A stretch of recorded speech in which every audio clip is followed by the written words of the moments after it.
All right. Okay, So so you say True World Foods? yeah, okay, so we also really want to thank True World Foods, because otherwise we wouldn't have these guys sitting here, hanging out, swimming, even though it won't be for too long. Right. Yeah. It turns out that to rent a regular live fish tank, like you see in a store, was $1,600 for 2 days, just because the guy didn't want to do it. He didn't want to. He didn't want to come do it. So this is the cheapest way. This is the $400 solution. There's a 150-gallon tank to keep live fish. Nils and I have been doing a lot of experimenting over the past couple of months with how the killing procedure affects the texture of fish flesh. Yeah, Right? and as it turns out, it makes a huge difference how the fish is killed. Right. And Right. and the procedure. Right. And so it turns out that the fish that is rested provides better flesh. Right. The more stressed out a fish is when it dies, the faster and harder the fish goes into rigor mortis. The faster and harder a fish goes into rigor mortis, the more damage there is on the muscles when it tenses and comes out. So that's where the gaping in fish fillets comes from. That's where the dripping comes from. That's where mushiness is going to come from, right? So you should do anything you can do to prevent, right, that sort of hard rigor from coming on. So the Japanese had this kind of traditional technique, Ikejime, where we're going to do it, so I don't even need to explain it, but it involves shoving a needle through the spinal cord of the animal, which kills all of the muscle signals that are going to the flesh. Just killing the brain isn't enough, because the spinal cord itself can do it. We need to get this in. We'll talk about what he's dumping in. He's dumping in some anesthetic here. We're knocking these fish out. Yeah. So your spinal cord keeps sending messages to swim even after you're dead, right? So the Japanese figured out that if you kill the spinal cord, you prevent those messages and you prevent the muscle from moving more, which is going to make it not go into this hard rigor mortis. We said, why don't we take it one step further?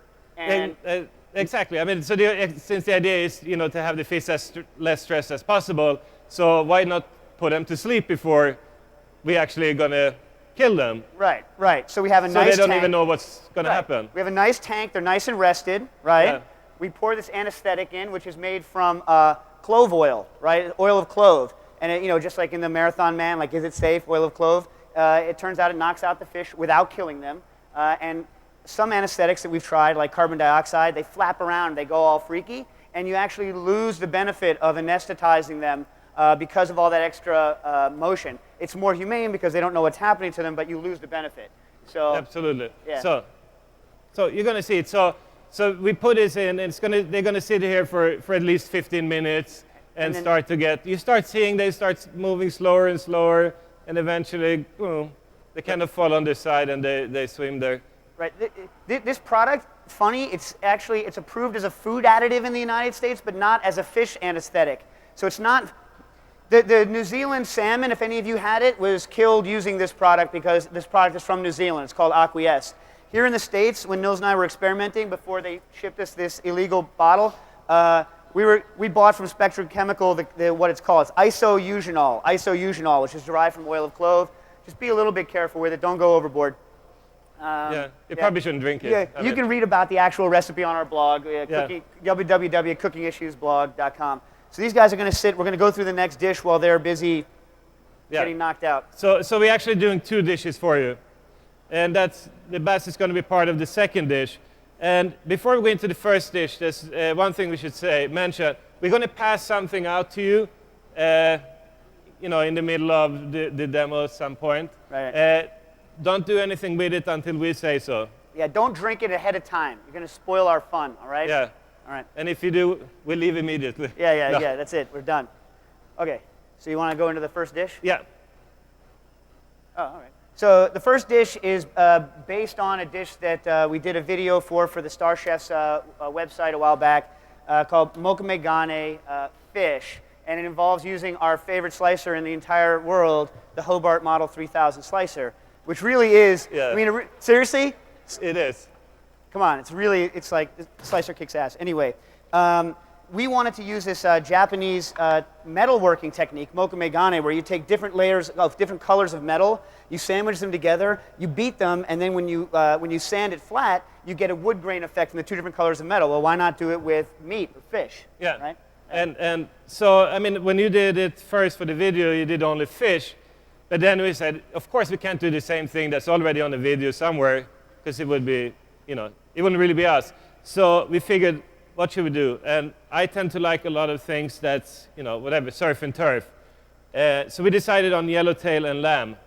And when we did a test, it turned out much better than we even expected. Yeah. And another thing that I've actually found out, and maybe I haven't even talked to you about it, maybe you could verify it, but there is a Chinese word for fresh that actually involves the two symbols for fish and lamb. So it actually has a long tradition to mix lamb and fish in China. We didn't know that when we decided to do lamb and fish, but it kind of worked out, afterwards. Lucky accident. Yeah. So I'm going to show you how to make the mold. You don't want it to be too regular. It turns out potatoes are extremely cheap and also irregular. So we're using potatoes as our mold. We cut up one of the school's cutting boards. When the amphitheater wasn't looking, I went down to them, stole one of their cutting boards, cut it up, because it's food grade and it's kind of soft, which is good. And then I bought just acrylic from the plastic supply downtown. We cut them out, put them into an oven at like 325 degrees. It is a little hot, be careful. Put the potatoes down on another piece of cutting board. And this is like, poor person's vacuum forming. Well, not really, because the vacuum machine is quite expensive, but it's, we happen to have one in the kitchen. So you just load it into a vacuum bag, bring it over to your machine, and run vacuum. Can take this away. Do. 20, 10, 7, okay. Now when the air comes back in, it's going to smash that bag around the potatoes. And it's going to form that mold. Now, plastic takes a long time to solidify because it doesn't conduct heat very well. So you're going to want to throw this in an ice bath for like half an hour, and when you're done, you have your finished mold. Here. All right. And so this is the mold we're going to use for the fish. Obviously, take off the, leave the paper. Oh man, I did this yesterday. So I let it stick together overnight. Leave the paper on the plastic so it doesn't want to stick to this. And also put a mark here so you know how to line it up, because it gets confusing when you have a lot of fish piled on it, what the heck's going on.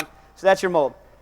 Then take your lamb and your yellowtail and slice them very thinly on your Hobart 3000 model slicer. And get out your meat glue. And for those of you that don't use meat glue, it's an awesome enzyme that glues any two proteins together. It's one of Nils. Nils basically swims in it. Meat glue. Am I right? Not quite, but yeah. Yeah. Okay. I tend to use it sometimes. This is most recipes we say don't worry about the amount of meat glue you use because we don't really notice that much. But this particular recipe, because we're doing so many different layers, you really want to be careful not to over meat glue. Yeah. Because it does give a taste. And after we vacuum it, you want to cut it out of the bag and let it air out. Which mold are we going to use? I don't know. Oh, it's just. Okay, we'll use this. We use this one. All right. Yeah. All right. Go. Okay. Okay. You do this. I'll do that. So you want to par freeze. Here's a piece of lamb. You want to par freeze your product. Otherwise, it's going to be a nightmare. Then you sprinkle on some cure mix. Yeah. Can we unwrap everything? This is Nils. What do you use for cure? It's just equal parts sugar and salt. Oh, it's really windy here. Yeah. Then layer on your fish. Yeah, do it right. Do it right? Yeah. Well, we did it right when we made the one before. Yeah, that's true. That's all we need. Yeah.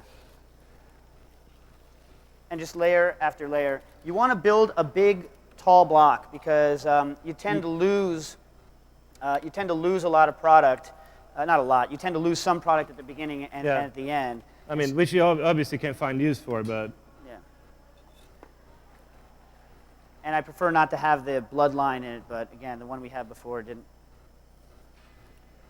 Remember when I said I was supposed to put a mark on it so I could figure out where it was? Yeah. I didn't. Yeah, you didn't do it, right? No, I didn't. So anyway, you get the idea, right? You layer it up. Layer up. Put it in the bag. In a bag. Suck a vacuum on it. It's going to go flat. Let it sit like this for about 30 minutes. Cut the bag open without. Oh, very important. Put plastic wrap between this and this, or you're going to rip this apart when you pull it apart. So plastic wrap this. Vacuum bag it. Let it sit for 30 minutes. Cut it open to let it air out, and let it set for 4 hours. Par freeze it, and slice it. Where's the par frozen guy in here? Yeah, it's in here. And this is the block that we've already cut some off of, but you can see it layers up, and when you cut off, you get this wood grain effect, and hopefully it's not too cold now to slice properly.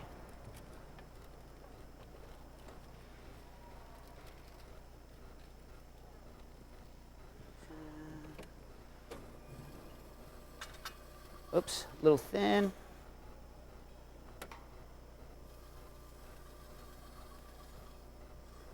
And you get these beautiful wood grain slices out. You then layer them on parchment paper. Like the one right over here. And then store them in your freezer until you're ready for service. And they're cured, so the freezing doesn't really hurt it as much. No, it doesn't really hurt it as much. And, obviously, we always, when we do demos, we try to do tastings, but obviously it doesn't work here. So you can trust us or not, but it really tastes like an amazing, delicious ham. Yeah, it tastes like a mixture of ham and lox. It tastes like a direct mix between ham and lox. So I said, you have to trust us on that or not.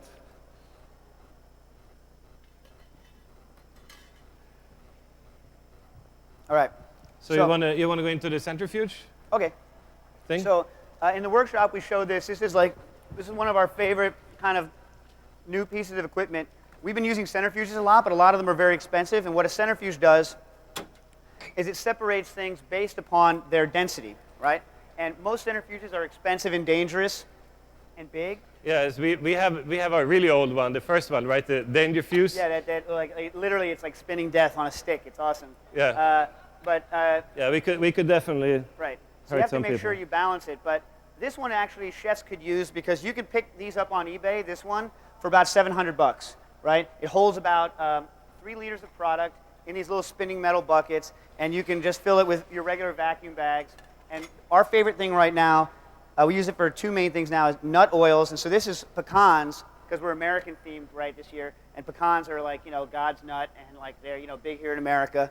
And so when you grind them in a RoboCoo and then a VitaPrep, you like that, you spin it for about 20 minutes under 4,000 times the force of gravity. So every gram weighs 4 kilograms. You get this layer of oil, this layer of kind of high quality pecan paste, and then kind of the chaff at the bottom.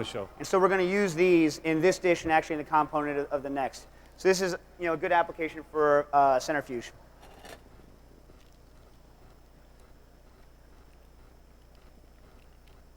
So you went through the nuts, the whole. Oh, here's some pecan oil. Blah, blah. Yeah. Oh, you want to pass it around? We did pistachios. Yeah, we could pass some pecan oil around. Yeah. We did pistachios the same way we did the pecans, and that's what these garnishes are. You want to explain the garnishes? Yeah. So let's talk about the garnishes. That's going to get. All right. I don't know if you can see this right now, but it looks pretty good. I like it. Yeah. Bueno. I mean, all right. for being us. Anyway, so obviously we're not going to serve only this, because that wouldn't be us either. So we have actually a bunch of garnishes that we have done, and the first one is using the nut oils that we produce in the centrifuge, and we're using a pistachio oil for this. So we've taken apples, Honeycrisp apples, right? Yep. Yeah. So Honeycrisp apples, and in the vacuum machine infuse them with the pistachio oil. So I'm sure most of you know how this works, but we'll go through it real quick anyway. You submerge your product in whatever you want to infuse it with. In this case, oil, could be juice or something. But what it does is that when you pull the air pressure out, all the air bubbles or air pockets that are in a porous product like apple is going to come up. And then when you let the pressure back in, it's going to get replaced by whatever liquid it's submerged in. So we got apples in pistachio oil, and we also have cucumbers in chorizo oil. So that's going to go with And no demo from us would ever be complete without a pressure cooker trick. But we wanted to come up with a new pressure cooker trick. Nils and I are huge advocates of pressure cookers in the kitchens, and we think we've come up with kind of a fun one. So we were experimenting. Well, we had a recipe that we've done. But maybe you should talk about, just briefly, other things that we have done with a pressure cooker. Okay. You know, what it's... Oh, that's awesome, especially when this is hot. Anyway, we started, or Dave started to do a lot of things, like garlic and onions were the first, right? Anything in a pressure cooker that has pungency, like a garlic, an onion, durian, horseradish, anything that has kind of that sulfury, pungent note, if you cook it in a pressure cooker, that note goes away, but the other flavors survive. So we can do a puree of garlic that you can eat without you Fisher or they're sleeping. Yeah, they're sleeping. Nice. Yeah, they're sleeping. So you can do a garlic puree that you can eat without bleeding out garlic. Nils makes an onion ice cream that actually tastes like an ice cream and not like some freak out savory thing. And it's actually used as a dessert. Yeah. And it works. It's not there to be whatever. Right. We can make a non-stinky durian. Yeah, you should do like a horseradish soup based pretty much only on horseradish, nothing else. It also turns out though that when you pressure cook eggs, it's hot enough inside of a pressure cooker because egg whites are alkaline, they're basic, that they can undergo Maillard reactions and actually turn brown. Real browning reactions, even in the pressure cooker, even though it's much lower than you normally associate browning reactions with. If you're interested in the phenomenon, you can look up Hameen eggs in the Harold McGee book. So then we started cooking them individually and started adding things like baking soda to the yolks, and we came up with this. Yeah, and it kind of really works. So, you know, what we've decided to call it, I don't know if it's a good name or not, but it's egg toast, because it's made only of egg yolk and baking powder, and it gets that little toasty note to it. And also when you cut it open, it looks exactly like toast. It's 0.75 grams of baking powder, not soda, sorry, powder per egg yolk, okay, with some salt added in to taste. And it toasts up nicely. Yeah, and you get a really great texture. Yeah, and if you add 1 gram of powder per egg yolk, it gets like a hamburger bun texture. So it's pretty fun. And then this is the white, cooked the same way. When you cook egg whites in the pressure cooker, when they're broken, we added salt to it so it would have a nice taste. Crack the egg whites directly into a vacuum bag, add the salt to the vacuum bag, suck a vacuum, then mix it when it's in a vacuum bag. If you mix this with a fork, you're going to get so much air bubbles, it's going to puff up like a souffle, and it's not what we're looking for. So mix it in a vacuum bag. Right? Oh, and Nils is toasting up the egg toast. And the toast, I mean, it tastes great as it does, but with a little butter in the pan, it's good. Yeah. It's good business. And if you cook them in ramekins, they look like muffins. If you cook them in shot glasses, they look like corks or like popovers. It's kind of fun. Oh, it's a pressure cooker, second ring, 35 to 40 minutes. Right? Yeah, I guess that's kind of. Yeah. Yeah, you should have told them that. Yeah. I did. I know. I did tell them that. All right, so how are we going to finish this off? So. Is it browning up? Is it hot enough? Yeah. Yeah. Okay. So you want to talk about the pumpernickel ice cream where I start plating? All right. Well, why don't you talk about it while you're plating, because that's okay. Okay, we can do that. So if you know, one toast wouldn't be enough, or one piece of bread wouldn't be enough for this plate. So we have something else, and we kind of wanted to add a cold element to this dish. So we decided, because both me and Dave, we like pumpernickel, right? Yeah. A lot. So we decided we wanted to do pumpernickel, and when you originally did this dish, you had like really super thinly sliced pumpernickel for garnish. But again, we didn't want to repeat what we did before, or what you did before, so let's come up with something new. So we decided to make it's kind of a pumpernickel mousse / ice cream. You know, a lot of chefs, when they do bread ice creams, usually what they do is soak the bread in the milk or cream or whatever base it is. We decided that we would take the pumpernickel and just blend it with milk and a little bit of sour cream, and then spin it. So that's what it is. And it gets like it really tastes like pumpernickel, because that's what it mostly is. Let me mix it.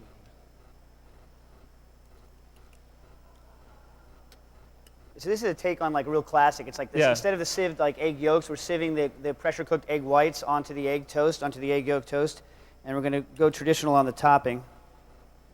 If I can open it. Yeah. So we really got some nice Italian caviar that we're going to use, and since we got it, we'll use a lot, right?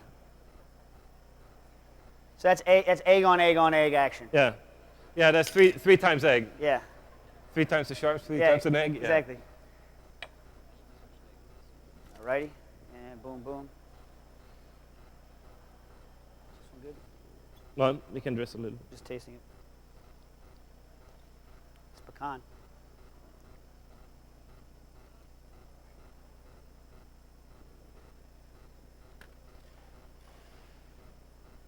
We're just drying it off a little bit because the oil tends to get messy on the plate otherwise. Oh, probably. Thank you.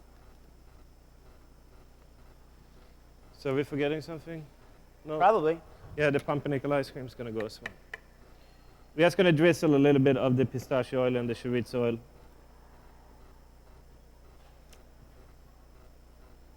And since it's already cured, we don't really need to add any salt or anything.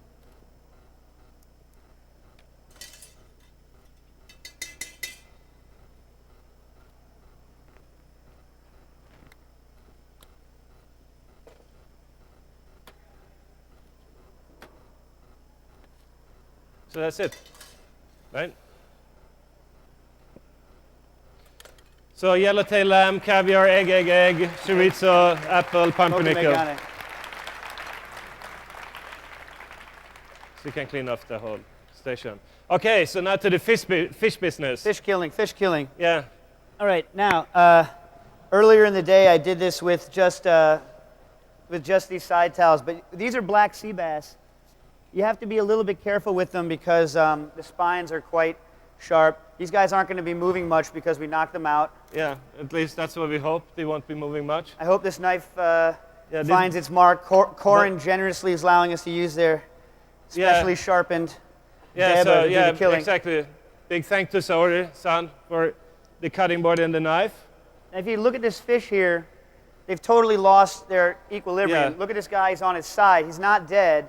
If you look down at him, I don't know if you can see in there, he's still, I'm going to get, no way, these are going to dump into my, I'm just going to pick him up. yeah, do that. They shouldn't be moving too much. Yeah, here we go. So, right? Yeah. So he's still a slippery little. Yeah, they're really slippery. I should have used the towel. But he's, you want see, the towel? he's still, no, I'm soaked like an idiot. He's still breathing, but he's not, usually this guy would be, he would be flapping like a demon. These things especially flap like a demon. Now, here's how, I know that Morimoto, I think, did some bleeding stuff, but here's how this one goes. You want to take your knife. You can go directly, oh, he's starting to, all right, buddy. Do it. You. Go in under the gill, aim up, cut through the spine and the hold vessels, it. and hold it down like this for a second. And now it's over for him. All right, just make doubly sure you get him. Yep, he's done. Then you want to go, now you sever the spinal cord. You want to do this as quickly as you can. Get some of the scales off here so that you can go in, cut down to the spine, and then tap through it. You don't want to cut all the way through. In a smaller fish, this is going to be your handle. Come from behind so you can see this. We're now taking a needle, and this is the hard part to see. You're going to want to go in, not the thick part, but just above it. Watch the fish. He's going to move. Yeah, he's going to move. Maybe I'll go like this. And you got to hold him. Yeah. That's just the reflexes because we're going up the spinal cord. Okay?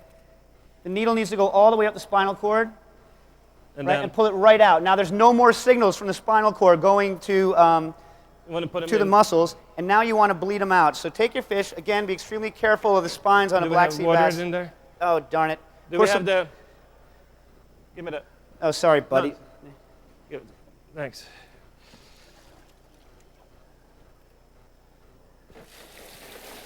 Okay, we're bleeding them into seawater because they're in seawater. Yeah. And you want to hold the body straight, but hold open the cut marks so that he bleeds into the water and bleeds out nicely. That's enough water, right? Yeah. Should we do one more to show him? Or? Should we do one more or not? Okay. All right. Okay, sorry fellas. This guy's totally lost his sense of anything. Also, when you get these fish, you're going to want to keep, he's kind of small, you're going to want to keep your water cold. These guys need oxygen. The whole point is that you want them to be rested. If they're not rested, you're losing any benefit. It's best to have a live tank in your place. Camera, ready? Sorry, buddy. Oh, it's real. It's waking up, so. Okay. Yes? Yeah, go. All right, in, down, press. If I was an old master, I would be done, but I always want to make sure that I get him. So I give an extra little push. All right, you can see he's gushing blood, poor guy. Then, now, we can test later on. We have a muscle we did a while ago. You can see, actually, that you can see that the muscle still has vitality left in it. It still has ATP because if you want to try and do it holding upright, the official technique? No, that's okay. Okay. You can see it because we have a little electric tester called a twitch tester. Scale. So it's going to be tough. You got it? Let's pick the smallest one. Yeah, there we go. Now, the biggest rookie mistake is to try and stick the needle. We have the show on this one. Show on this one. All right, I'm going to bleed this guy out then. Give it to me. I bleed it. Bleed him out. Here's one we did earlier, and you can see after it's bled out how white the flesh is. The biggest error is looking at the fish and thinking that this is the spinal cord, right? It's not, and you'll see later that that's not it. You're aiming, and which way is up on this guy? This is up. Yeah. You're aiming for this little thing above it. It's a lot easier to go through. There's pictures on our blog so you can see what to do, but don't try and go through the center. That's going to be not so easy for you to do. Okay, so now Nils is going to cut that thing up in the back. Yeah, I cut it up in the back. And scale it and gut it. And remember, this is like the whole reason to do this. It turns out that it's better for the fish because they don't know what's coming. But the other reason to do it is that it really improves the quality of the fish. What? You want to try the twitcher, by the way? Oh, yeah. So this is one we killed how many hours ago? I don't know, like 3, maybe? 3? No, we killed it. Yeah. We killed it at lunch. We killed it at noon. No, lunch was like 1. See that? Can you see it? Can you see that? Can you see it? Wait, I'm going to run this thing out of energy. Okay, focus on the muscle there. This is just a little electrical signal. See it? Boop, boop, boop. Right? It's because there's still ATP in it. It's still got active energy. Can you guys see it now? See it twitching? Right? That's because the fish muscle still has enough ATP, still has enough energy left in it to contract when you apply a small electrical signal to it. As soon as I got this, I went crazy on my interns, just zapping them all constantly. So now we're going to serve this basically right after it's killed, which is not normal, but I think it goes with the dish that we're going to use because the dish we're going to have used has a lot of soft textures in it. And when you serve a fish instantly after you kill it like this, it's super crunchy. It's a crunchy fish. And we're going to serve it kind of in a fun dish that's going to be made out of the spinal cord of a tuna. Now, the person who taught us how to do Ikejime is Chef Toshio Suzuki from Sushi Zen.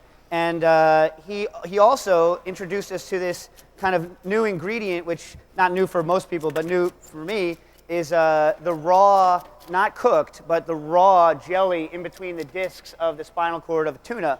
And so you can buy for $20 or $10 a piece, basically just delivery charges, the spines of tuna, scrape them completely clean, go with a wire brush, get all the meat off of it because there's some grody parts right near the spine, like super clean it. Then take out the membrane here. You're going to want to take a bone saw and cut into right here where the spinal cord is because that part's hard to get to. And then go with a knife. Watch me not have sawed it enough at home. Break through the two parts on the edge. Right? And now can you see there's like a line here? Can you see that? This line here? Can you? Yeah. Okay. So then you aim at that line, and this thing wants to separate directly on that line, and in there is the jelly on the inside of the spine of a tuna. And if the tuna is fresh, this tastes like fresh seawater. It's awesome. You know, if it's old or not fresh, it's hideously awful. But when it's fresh, it's good. And so we harvested this, right? And then we took the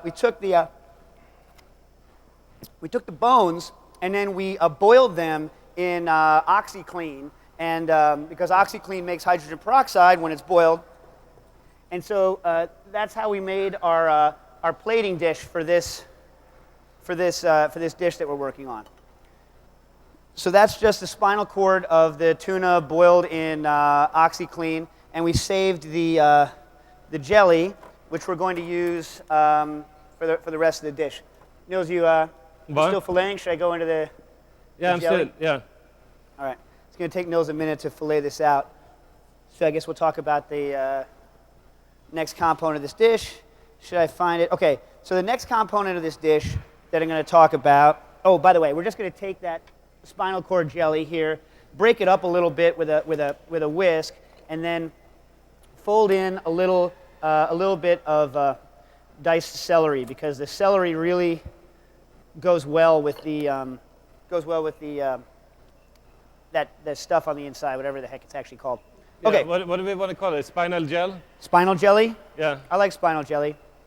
Okay, so the next component of the dish is something we like to call pecan yokan. This is also the recipes on our blog, so I can never actually remember it. And what it is it's the paste I showed you from the Centrifuge, this stuff, the high quality, and it's set with agar, seaweed, and a little bit of sugar. And what you end up with is this kind of like really soft, really smooth, awesome kind of eating texture with a really very strong pecan taste. And this jelly, you can either use like this cut, it cuts very well. It can be made into sheets, it can be crisped, it can be formed, it can be molded while it's hot. So, you know, we've been using it for a lot of different things. We've made it with things other than pecan, but right now we're on a pecan kick. So that's the other component. And the last component for this dish is a super reduced apple juice. Nils and I have been on an apple kick for a couple of years now. It turns out that apple season has been going on since about the beginning of July. Summer apples are something that we don't really get anymore. And when you do get them in your markets, typically they've been picked too early because the farmers know that all their customers want crunchy apples. And most summer apples aren't good when they're crunchy. They're underripe, they're overly sour. They also don't last long, so they're very hard to ship. So there's a lot of problems. But if you can find growers in your area who grow summer variety apples and really grow them right, the way they were supposed to be, they can be really fun to use in a dish. No. This is a mid-season apple that we got at the green market called Sansa apple, and we really liked kind of the flavor notes, so we thought it would be good to reduce it. This is about 1.5 to 2 quarts of apple juice that we juiced. We then added an enzyme called Pectinex. What Pectinex does is Pectinex breaks down pectin. And here, if you look, right, here's some apple juice. Here you go. That is not clarified. When you add this enzyme, what happens is the pectin, which is what stabilizes, this is Granny Smith, forget about that.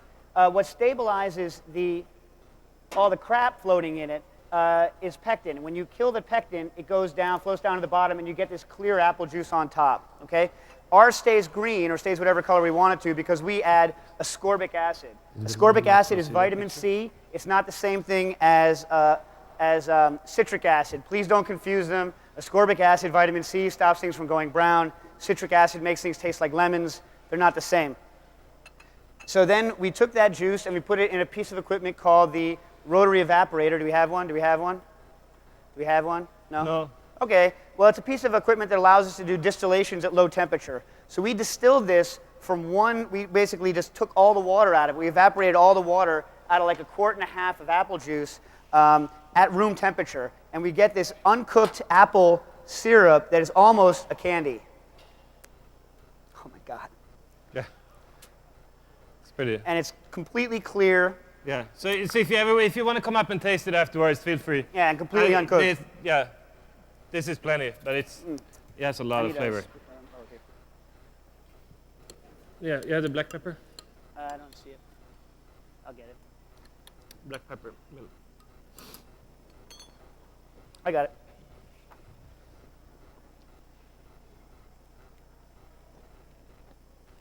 So, and by the way, the fish, when it's this fresh, it's really hard to slice.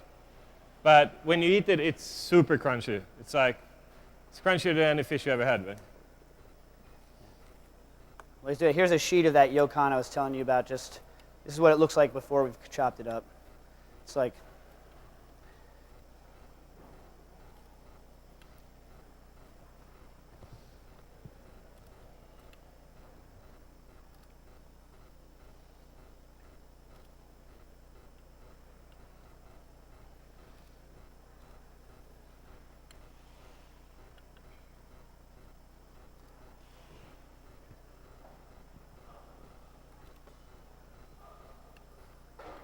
we're always doing this, not to push it again, but most of the recipes, because we go through this quickly, are on our blog, www.cookingissuesblog.com. Yeah, exactly. By the way, did you mention we have a blog going? We have a blog. It's true. Okay. Do we have the yokans here?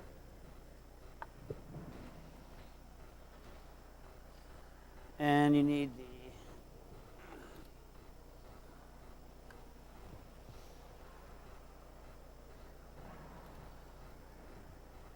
Okay, while he's playing this also, we're passing out that thing. You better not be drinking it yet.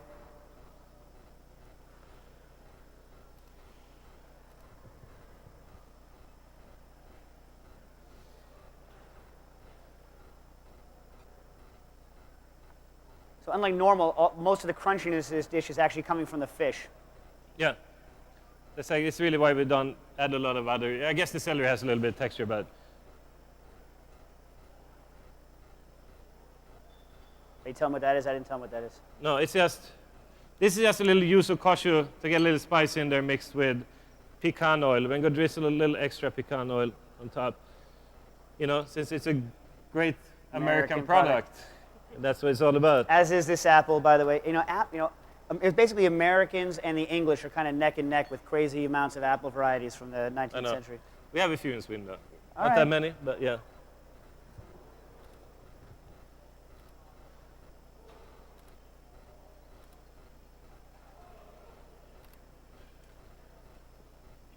So that's that, and our last thing is the cocktail, which we'll explain. Which is not a cocktail, but here's the tuna vertebrae, jelly, bass, live, was alive. Ikejime, like 15 minutes ago it was tank to table. Sleeping over there. Yeah, tank to table. Exactly. That's what I should call the demo. Tank to table. Yeah.